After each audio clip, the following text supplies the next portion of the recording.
Let's talk about immigration. You have said you're going to change immigration policy with an executive order by the end of the year. Republicans said, don't do it. Mitch McConnell, it's like waving a red flag in front of a bull. John Boehner, when you play with matches, you take the risk of burning yourself.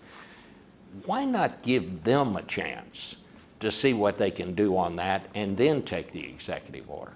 Number one, everybody agrees the immigration system's broken. And we've been talking about it for years now in terms of fixing it.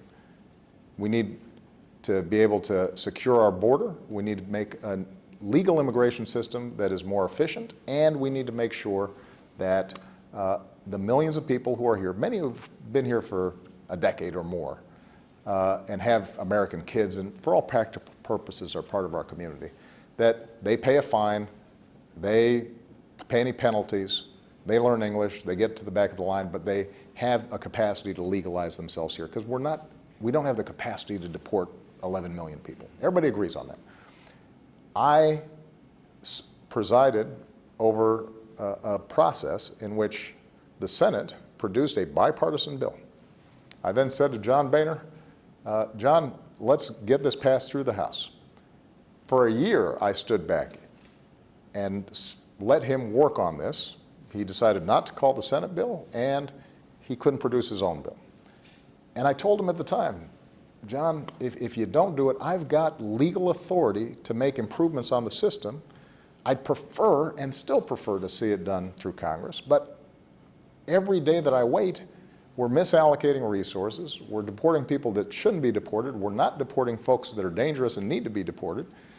So John, I'm going to give you some time, but if you can't get it done before the end of the year, I'm going to have to take the steps that I can to improve the system. So are you saying here today their time is run out? What I'm saying to them, actually their time hasn't run out. I'm going to do what I can do through executive action. It's not going to be everything that needs to get done. And it'll take time to put that in place. And in the interim, the minute they pass a bill that addresses the problems with immigration reform, I will sign it, and it supersedes whatever actions I take, and I'm encouraging them to do so. On parallel track, we're going to be implementing an executive action, but if in fact a bill gets passed, nobody's going to be happier than me to sign it, because that means it will be permanent rather than temporary. So they have the ability, the authority, the control to supersede anything I do through my executive authority by simply carrying out their functions over there. And if in fact it's true that they want to pass a bill, they've got good ideas, nobody's stopping them, and the minute they do it, and the minute I sign that bill, then what I've done goes away. We're going to have to take a break here. We'll be back in 1 minute.